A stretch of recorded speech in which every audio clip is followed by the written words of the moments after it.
Thank you for coming back so quickly to this session, which I hope you'll think is an absolutely fantastic session to close the BIBA 2016 conference with. We have a stellar panel for our conversation about new threats to Western civilization. There are microphones in the hall, and I do hope that you will all take part. So I'd like you to welcome one by one our distinguished panel. First of all, Jack Straw, the former Home Secretary and the former Foreign Secretary.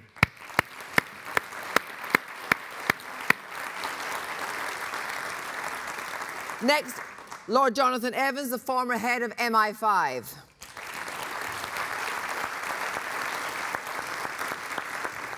Jeremy Bowen, who's the BBC's Middle East editor and has lived in the Middle East on and off for many years.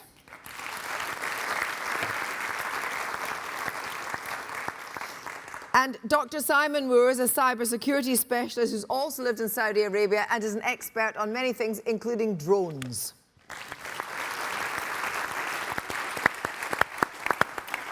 So what we're going to do just at the very beginning of this session, before we open it up to the audience, is just hear from our panel one by one what they think is the biggest threat facing Western civilization from the different perspectives that they hold. So Jack Straw first.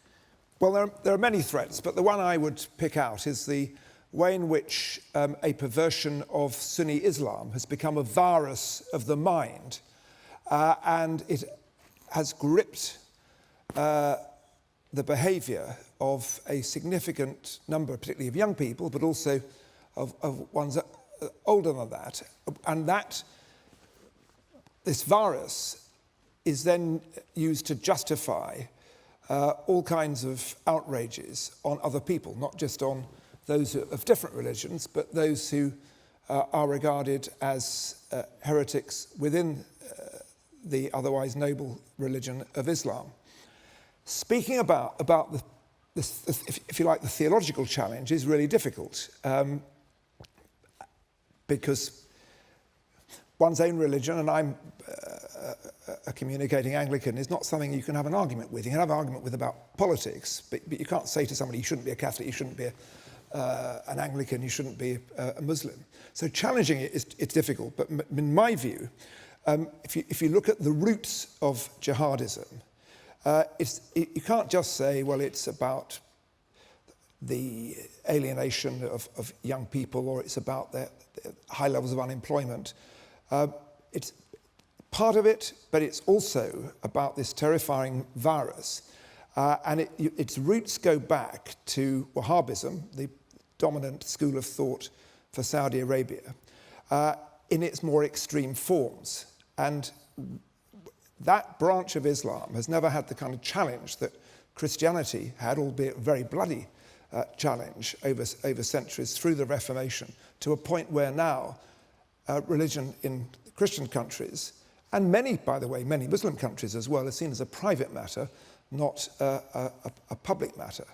I think that challenging, albeit at some risk, the theological base of Wahhabism, and saying to our friends in Saudi Arabia and elsewhere, you've got to start this theological, intellectual challenge so that there is not a continuum from reasonable Wahhabis through to those on the extremes, who then use what they've learned in the mainstream as a justification for terrorism, is one of the greatest challenges we face. And just on that, before I go to Jonathan, do you think that the rise of the second in line to the throne in Saudi Arabia, who's 30 and who professes to be making changes, is of any significance as far as that's concerned? Well, it is of significance.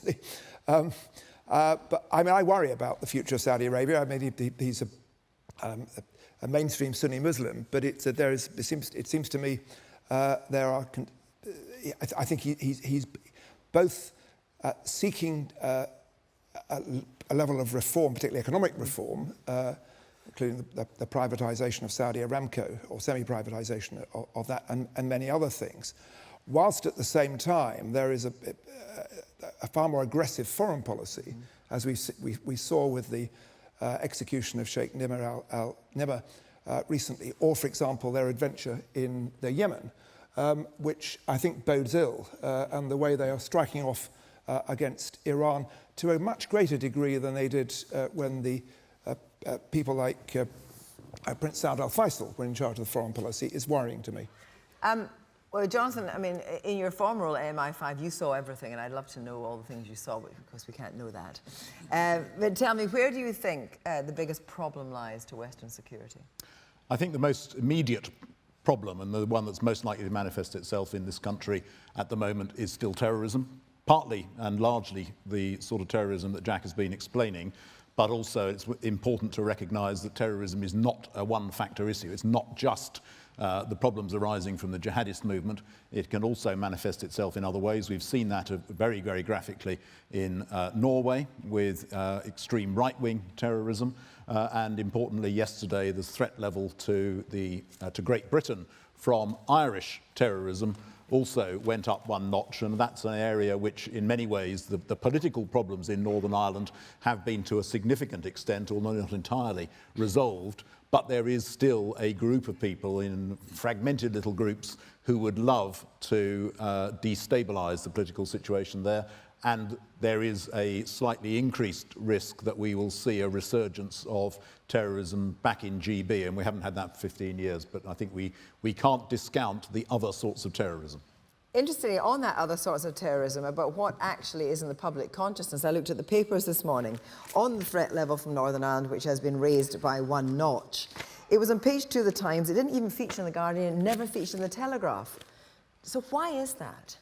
It's because terrorism is a public issue, and I can remember on the other side, in 2000 there was an attempted attack by people who actually were connected to Al-Qaeda in Birmingham.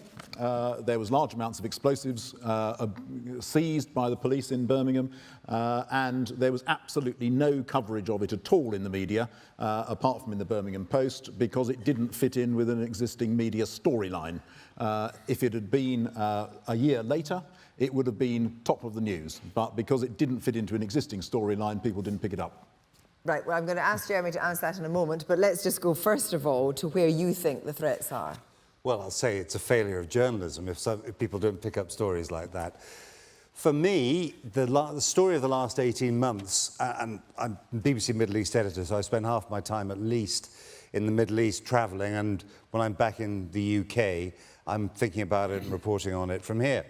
And it seems to me that the last 18 months, the story has been that we in Europe have discovered that on the other side of the Mediterranean Sea, there is this large and turbulent region that can have a big impact on our lives. And it is not something that we are able to just close our eyes and hope it's going to go away. We've seen that because of migration, refugees.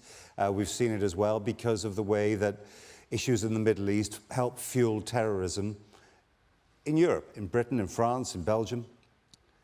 But going on from that, what I'd say is that I'm hoping that our leaders will also make that discovery fairly soon, because I've had the impression over the last few years, well, 5 years of covering the Syria conflict, that while an awful lot of hand-wringing has been going on, that in the West we haven't decided what we want. We haven't decided what our objectives are. Do we want... Yeah, we want to bash ISIS. What about Assad? Well, we're against him, but are we prepared to talk to him? It's all got a bit softened lately. To start with, we said he had to go. Now we're maybe reining back on that. The point is, it's hard to make policy when you don't really know what your objective is. Love him or hate him, Putin in Russia, at least he knows what he wants. And what is easier for a man who's essentially a dictator than people in constitutional democracies to act? I think we need a lot more clarity about dealing with the Middle East and showing some leadership on it too. And do you feel a kind of huge weight of responsibility on getting that calibration right? So, for example, you make the criticism that there's not enough leadership and there's not actually enough understanding among Western leaders about what they want. Is your job to report that or to give them a nudge? My job is to report what's going on there. You know, I've never covered Westminster politics. You know, I don't even know. You never dirtied your hand with Westminster politics. No. I'd love to have done it, but I've never had the chance. Never wanted me. You know, my job is to look at what's going on there, and because I've got the title editor in my BBC thing, I'm allowed in the BBC world to slightly stand on a little soapbox and say, well, actually, this is what it means, you know. 2 + 2 = 4. But are you allowed to say that you think the strategy, if it is indeed a strategy, of appeasing Assad as the lesser of two evils at the moment, given actually proportionately what Assad has done in the country and what ISIS has done in the country, it's kind of strange. Are you allowed to actually say that you think that is wrong? No, I'm not allowed to say whether things are wrong or right, but what I am able to do, of course I have strong views on everything, but I find as I get older my views get stronger. But what I am able to do is I think the BBC phrase is something like, you know, based on skill and experience. I've got re-chipped a couple of weeks ago. I'm still trying to cope with it. Is to say that based on my analysis, this isn't working. Right. Right, let's talk about that. Let's move on now to Simon Moores. And you come to this from a different way because one of your areas of expertise is cybersecurity. I'm guessing that everybody in this room is involved with the mitigation of risk. Terrorism, conflict are the big picture. But drawing on a comment from Ernest Hemingway, he was once asked, how did you go bankrupt? And he replied, slowly and then suddenly.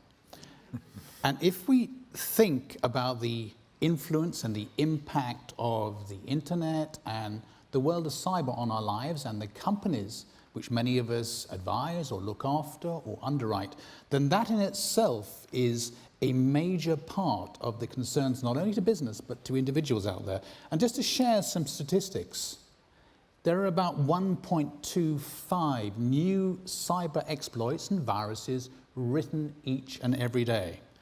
There are about 75,000 known vulnerabilities within the Windows environment. So just imagine trying to ensure or secure a building with 75,000 open windows, which everybody's trying to obviously attack. The average denial of service attack is about the equivalent of having 113 million people a second knocking at your front door.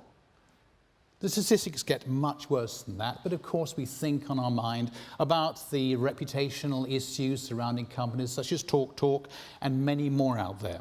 And just to sort of conclude that level of thought, most recently the American National Security Agency talked to one particular agency in the United States that was subject to a cyber attack. And that cyber attack was about 1 billion attacks each and every day, but they could only deal with 80 of them at a single time. So if we again think of the importance and influence of cyber in our business lives and in our personal lives, and the problem we face at this moment in time is that solutions cannot effectively mitigate and manage the risk. We're just dealing with the aftermath and the consequences of the inevitability of somebody getting into a system somewhere, perhaps stealing personal data, perhaps stealing secure data, and much, much more. Well, interestingly, of course, in the Paris attacks, the leader of the cell was not allowing any mobile phone technology. That, you know, that to me was quite extraordinary. It was so counterfactual. But you, of course, from your point of view, you monitor in your past life, monitor all this stuff, and you see actually that it can be quite damaging to the terrorist exploits as well, which is why they came off. Yep. Mobile they came off, and it was all eyeball. This whole thing is an arms race, Yeah. and in a sense you can go in both directions, because I can remember I was in MI5 such a long time ago that I can remember when mobile telephony started coming in, and we thought, well, this is a disaster, because we were, you know, people will be able to use their telephones all over the place, and then of course we realised that perhaps this was an advantage. If everyone walks around with a kind of little device in their pockets, it means that the bad people can be, you know, tracked more effectively. So there is always this sort of attacker and defender sort of arms race going on. But exactly you say, I can remember another case about 5 or 6 years ago, an individual that we were really concerned about, very senior figure, came to the UK, and the difficulty was that he went below the technology horizon, and he didn't have a mobile phone, he didn't have a car, he didn't use the internet, he just sort of did it by personal word of mouth with pre-arranged meetings.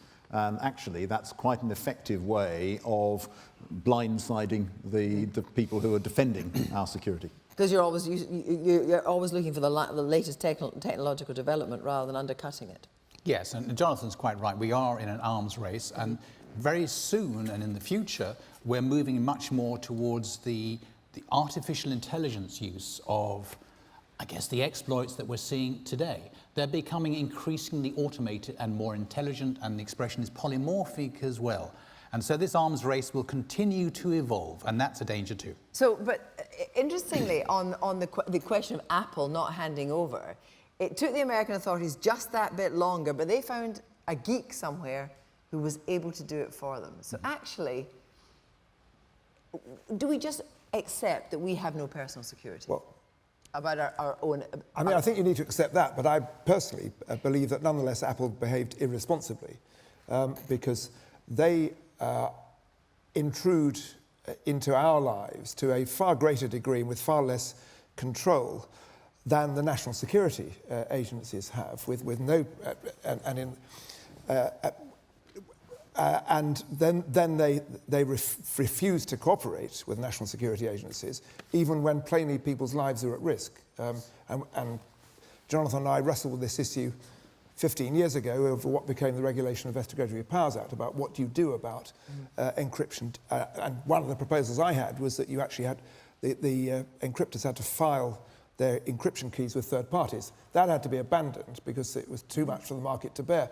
But I'm personally clear that if we want a safe country and to reduce risk, then in extremis, the national security agencies, any country, have a right to break, to know what the encryption key is. Interesting for you know, in terms of insurance, for personal insurance, whether or not you have a better premium if you agree to everything about you being known. Everything on your, you know, but you want to come in on that, Jonathan? I was just going to say there is a sort of an anomaly here, because if you are, I'm a director of HSBC. HSBC, as a global company, has to invest huge amounts of money in compliance to ensure that our systems are not exploited by money launderers, by terrorists, by criminals, and that's a reasonable expectation that society places on banks. If, on the other hand, you are a telecommunications company, equally a global company providing services, then the argument is that it's quite improper for government to ask you to stop your own systems being used by terrorists and money launderers and so on. And I don't understand why, if it is appropriate to say to banks, you've got to make sure that your systems are clean, that you should not say the same to telecommunications providers. Jeremy. Yeah, I just wanted to say that I spend a lot of my time, my working life, in dictatorships and police states over the years, so I'm well accustomed to trying to live underneath the technological barrier.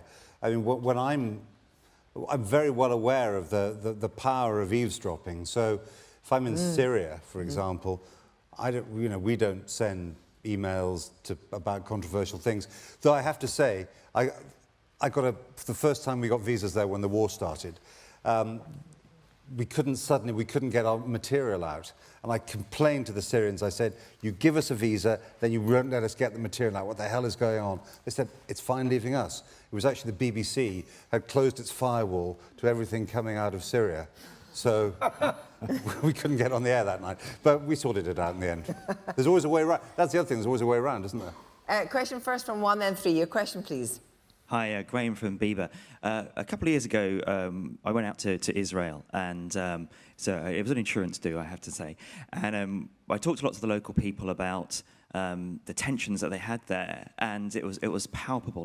They were really worried, and they said, look, I said, what's the solution to the problem of Israel and the Middle East and Palestine and everything? And they all said the same thing, that basically we're surrounded by Syria, Yemen, Iran won't stop until we're all dead. And there is no answer. This has been going on for forever, and it will go on forever, and there is no solution. But I'm really keen to know, Jeremy, Jack, panel, what do you think could change to actually bring some peace to that part of the world? Jeremy. Well, I think, first of all, for the Israelis and the Palestinians, there are solutions, and people know what they've been taught, what they are in a sense, which is having a Palestinian state alongside Israel as a beginning. It doesn't secure the whole region, but it's a very good start.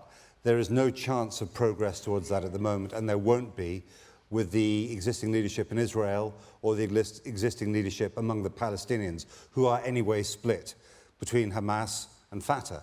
So my view of that particular problem is that it's smouldering and they're ready for another explosion. The problem with the Middle East is that there are unexploded bombs all over the place, and because of the power, particularly of Jerusalem as a religious symbol, at the moment, we disregard the potential dangers coming from there absolutely at our peril. And also, I suppose what you could say is that the corralling of the Palestinians at such a young age with so much unemployment is not actually going to reduce the chance of any kind of implosion. Gaza is a tinderbox, always is and always will be, while people can't leave it. I mean, I know plenty of people in Gaza, men especially, women it's slightly easier to get permission to leave, but who are in their 30s, and Gaza is about, at its widest, I think it's about 12 miles wide, and it's about 25 miles long, and they have never left Gaza in their lives, ever. And there are hundreds of thousands of people like that there. So they talk about it, I think, with some justification, with a lot of justification, as an open prison. First of all, for the avoidance of doubt, I'm a strong supporter of the state of Israel and the right of Israel to exist, given the fact this has been slightly controversial inside my own party in the recent past.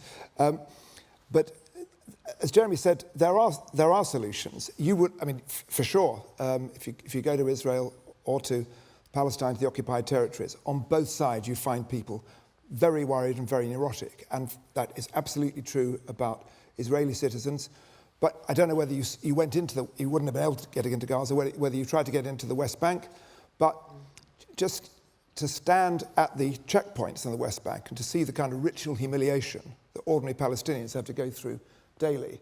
I mean, I've watched them, I mean, in a rainstorm, pregnant women, the elderly women having to wait for hours to get through, and then see the conditions in which people live. And it's unsurprising that, as Jeremy said, that this is a tinderbox.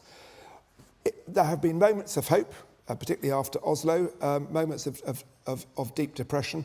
There are solutions, but it requires, as Jeremy, without any question, I mean, there's not an intellectual problem here. You can work out the solutions.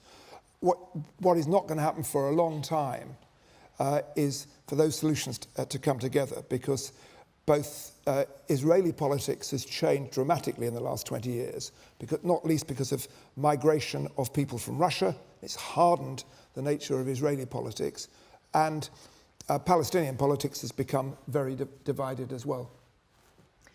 Question number 3. Hello, panel. My name is Ben from Lloyds Bank. I'm interested in Jack's sort of philosophical point.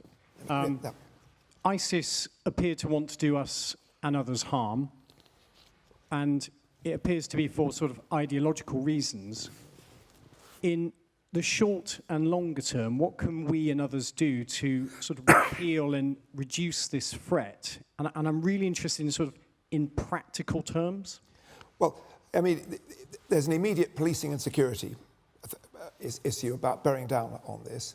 So far as the threat in the UK is concerned, it's about ensuring a more inclusive society, and I think we're much better at that than some of our European countries. The election of Sadiq Khan, which has been a worldwide news story, by the way, in a sense bigger abroad than here, sends out a wonderful message that we have become a much more inclusive society. And at the same time, we've got to develop language which by which we directly challenge some of this extreme theology. And it's basically it's a challenge of Sunni Islam about how it puts together its theology with modernity. That's what Christianity was able to do. To a degree, Shiism has been able to do it. It hasn't happened, above all, in the Wahhabist and the Salafist schools of thought. And that's a big challenge. And the threat ultimately won't go away until that is sorted as well. Simon. And I think Jack is quite right. And I think fundamentally the problem is we've had almost 40 years of unrestrained expansion of Salafism, whether it be in the Middle East or into Pakistan via the madrasas.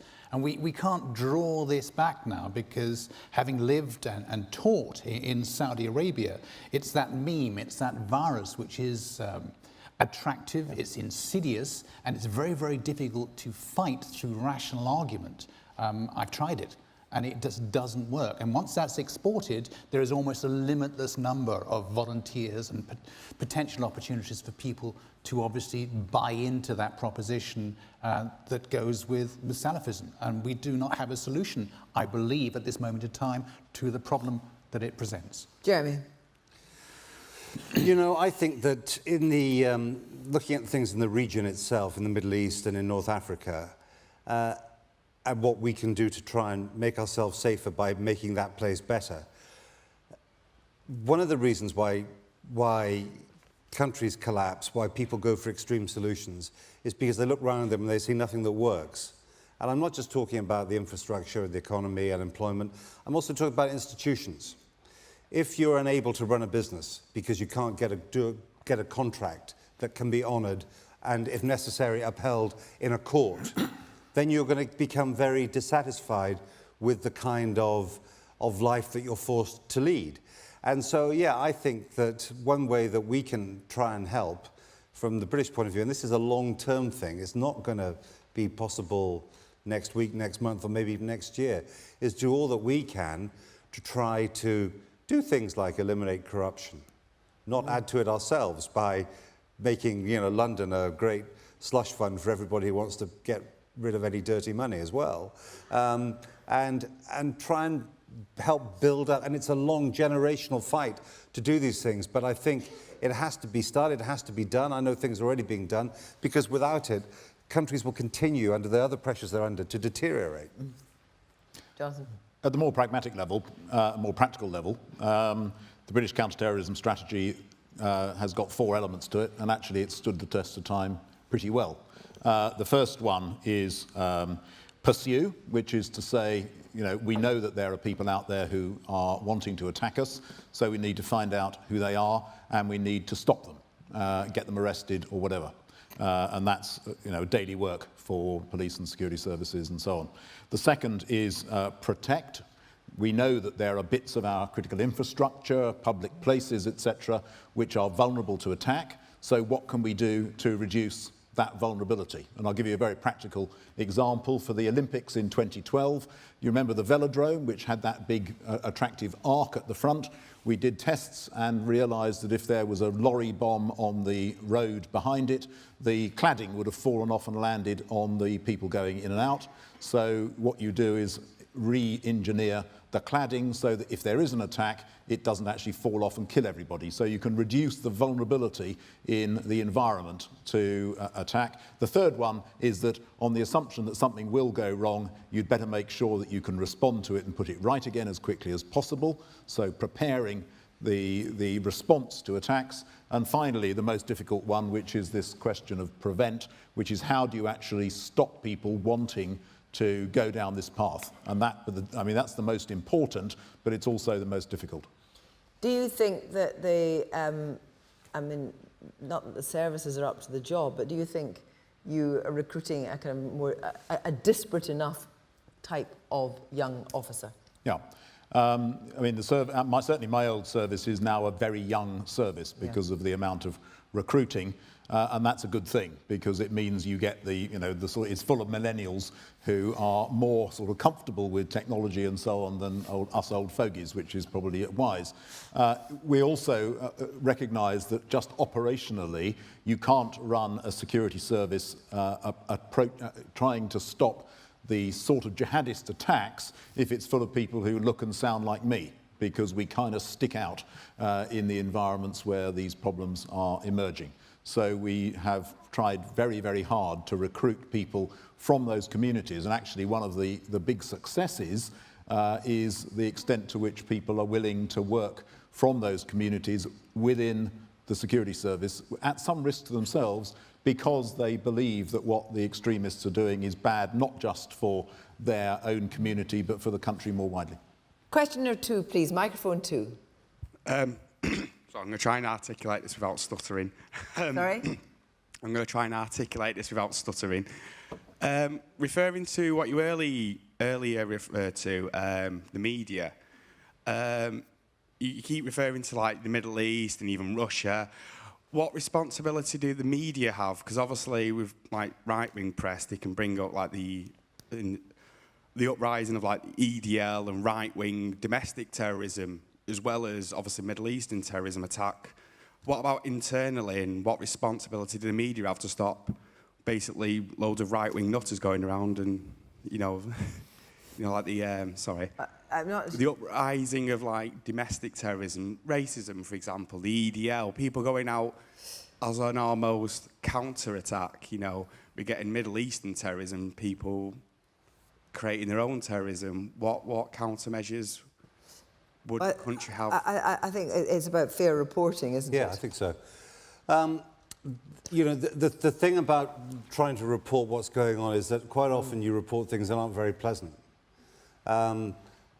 There's often a debate about the degree to which, I mean, I'm talking about within the company I work for, the corporation I work for, the BBC. There's often a debate about the degree to which you concentrate on a certain issue, because if you concentrate on it too much, will you then somehow give, as was it Mrs. Thatcher who said, the oxygen of publicity to groups that shouldn't get it? So there's a balance to be drawn between reporting what happens and allowing people a platform.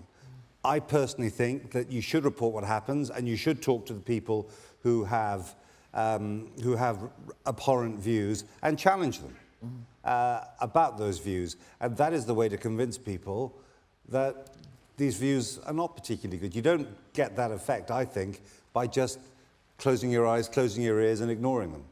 Simon? Well, very little to add to that, but I would agree entirely that it is part of the responsibility of the media, as you say quite correctly, to make sure that the message is properly reported and broadcast. Well, because this brings me on to another point, that in certain situations, the government asks the broadcasters to hold back, in certain situations of national security.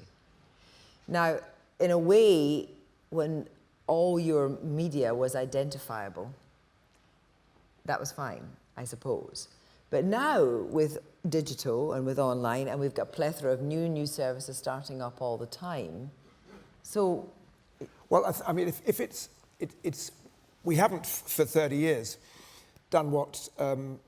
used to be D-notices, didn't we? And Douglas Hurd, for example, banned the BBC and other broadcasters from ever showing anybody from the IRA on screen. So their voices had to be voiced over by actors. Now, we've not done that for 30 years, and quite right. If there is an imminent threat, then I think it's entirely right that the government has a responsibility to ask the broadcasters and the other media not to report something during that imminent threat, and it is a matter of responsibility for the media to accept that.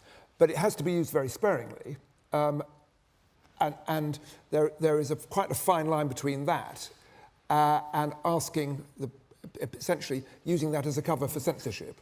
And we should never go down that route. Yeah, all for covering up mistakes made by governments.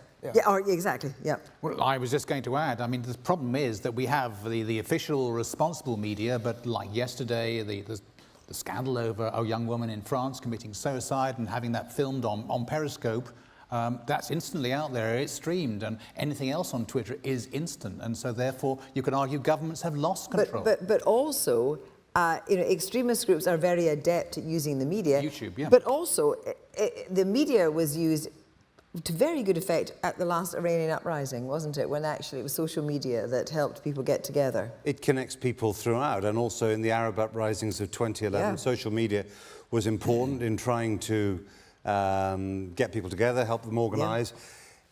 Television was also important because, you know, even if people didn't have smartphones, there was a big TV in a cafe somewhere that they could watch. But yeah, and governments are wise to that, and the Iranians are very good at blocking the kinds of things that people want, but people find a way around it always. Quite remarkably, yeah. Number one, right up at the back in the gods. Hello, Ed Butler from Poole Reed.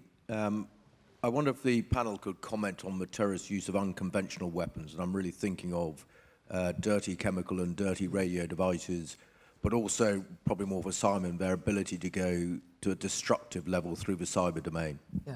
Simon? Well, there are two parts there. There's the cyber domain, the risk to whether it be critical infrastructure or large organizations such as banks, payment systems, oil pipelines, and much, much more. And we know from experience that the type of weapons that were once in the domain of nation states, and you can think of things like Stuxnet and more, are now in the public domain and are being modified and used. And it's a constant arms race to try and protect the environment against them. On the other side, then you've got the arrival of more unconventional weapons and the increased sophistication of drones. Only the other week we saw a drone near miss with a paper bag with a British Airways flight, but obviously that caused an awful lot of comment on television too. But drones in airspace, drones carrying payload loads, whether that be chemical weapons, explosives or more, become even more of a problem because given the intelligence that you can start to build into these can be sent off for a couple of miles quite autonomously, even with GPS jammers, perhaps to affect a ship coming down into the Thames Gateway, to actually jam the navigation systems of a ship. That type of thing is a clear and present danger, and we haven't quite, as a society, got our head around how to deal with the threat and the implications. Jonathan. On CBRN, chemical, biological, radiological, nuclear, there's no doubt that the jihadist groups, some of the jihadist groups over the years have had the ambition to go down that path. And if you look at what Al-Qaeda were doing when they were in Afghanistan and in northern Pakistan, they were definitely working on chemical devices of various sorts, and they were also working on radiological devices. In practice, those have not been significantly deployed so far, and the fact that Al-Qaeda were pushed out of their safe bases there probably disrupted that sort of program. IS have some of the same ambitions. I think we would be foolish to assume that there could not be some form of dirty bomb, but probably this will be relatively low level. The real game changer would be a kind of, a sort of weapon of mass destruction, and I don't think that is near, as far as I'm aware, although I'm not, entirely current with this. And you need quite a significant infrastructure to deliver it, which is one of the reasons that I think it's really important not to allow these groups to establish a quasi-state presence where they got the ability to do what they want. If you can keep them kind of on the back foot, then their chances of developing these enormously destructive, game-changing devices is reduced, although it's not nil. Two more questions coming up. So number 3 first, microphone 3. Carlisle Marsh. Following on from that point, my original question was going to be the challenge or the threat that we see to Western. Why is it to Western? Why are they so focused on challenging our way? They don't seem to have the same challenge to China. They don't seem to have the same challenge to India, even though there are many, many millions more people. But the threat, coming back to that last point, is one of the biggest threats is surely North Korea and potentially nuclear exploration there that will then go wider and involve the whole world. Thank you very much. Jeremy. Well, there's a variety of reasons. If you sum it up as why don't they like us? History is one reason. There's a tendency in the Middle East to blame the colonial history in the West for a lot of their problems, and there's some justification in that as well. There's a feeling, I think, as well, that we've been out to get them. The Western policy, well, since before, really, the 2003 invasion of Iraq, has been widely perceived in the region as something that has been aimed at getting them and attacking Muslims. You may or may not agree with this, but that's how it's been perceived. And so I think as a result of that, and there are other things as well, we are in the West, very convenient enemies and scapegoats. And I think as well, a lot of the propaganda is directed towards that. When the ISIS rose very spectacularly in the summer of 2014 and took a lot of territory, they actually did a video where they said, we have abolished the Sykes-Picot Agreement. Sykes-Picot was the agreement that basically chopped up the Middle Eastern parts of the Ottoman Empire between the French and the British and set many of the borders that are there now, and that happened 100 years ago. And so he was a shaggy-haired, bearded guy from ISIS walking around saying, this is the border, this is from Sykes-Picot, this was imposed on us by the West. I think he was actually an Australian. And we're getting rid of it now.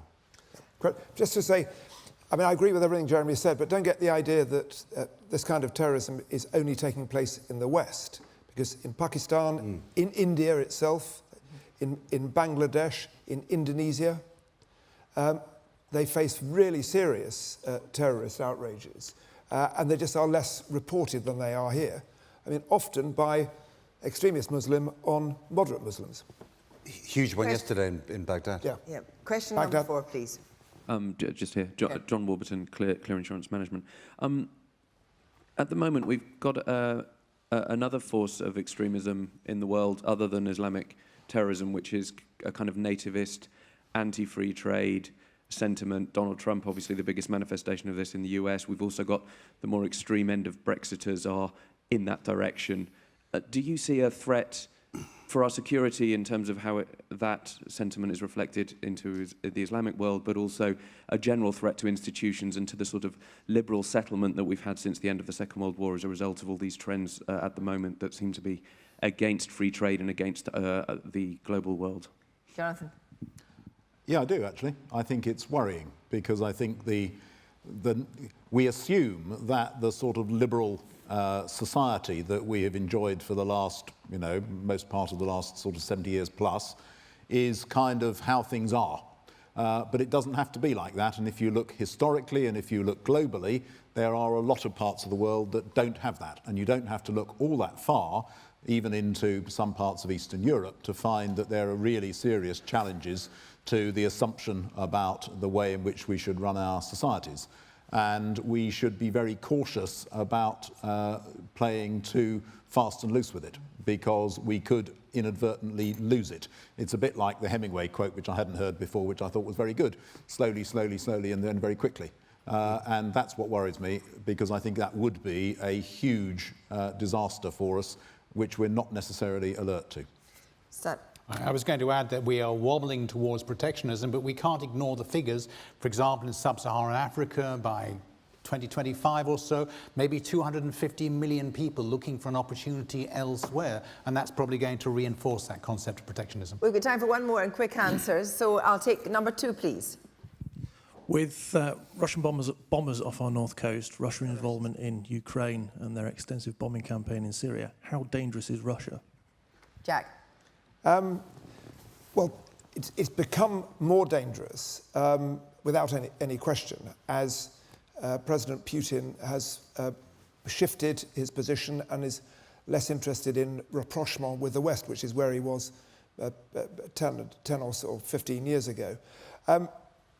We've got to manage this, and it's, in my view, we manage it diplomatically, we manage it by building up our defence forces. We also manage it, in my view, by saying there are limits to the expansion eastwards of what we regard as Europe and what we regard as the boundaries of NATO. So we don't generate what appear to the Russians to be gratuitous threats, and we seek to work with Russia where we can. And if you take the issue of Iran, and the nuclear deal that was done last year is now coming into force. What's really interesting about that could only have happened, it did only happen, because there was intense cooperation between Russia, China, and the West, and it worked. And we need to build on that kind of cooperation. Quick. Russia's assertive. Russia can be aggressive in its policy. But in a sense, we're going back to a world that was quite familiar for some time. And I think through the tools that are well known in terms of managing it, as Jack's been saying, it's possible to deal with it. But what we can't do in the West is assume, as I think we did in the 90s and the beginning of this century, that we can set the pace always. We can't. When I was a young Marine in the 1970s, I recall that we were expecting to go to war any time with Russia. I get a feeling of déjà vu today, that the things have come around, as you say, almost full circle again in terms of the threat, but I'm not quite sure it's quite the same as it was in 1977. Finally, Jonathan. Stick together with your friends and don't show weakness. Ladies and gentlemen, please thank our panel.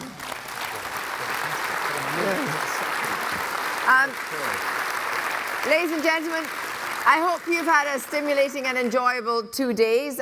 Thank you very much to our main sponsors, Ageas, Aviva and AXA. And just to let you know, I've been asked to let you know so you can get your bookings in early. I'm sure you'll be delighted to know that you're coming back here next year. And the BIBA 2017 conference will be here on Wednesday the 10th and Thursday the 11th of May. So please get your applications in early. Thank you all very much and a very safe journey home, everybody. Thank you.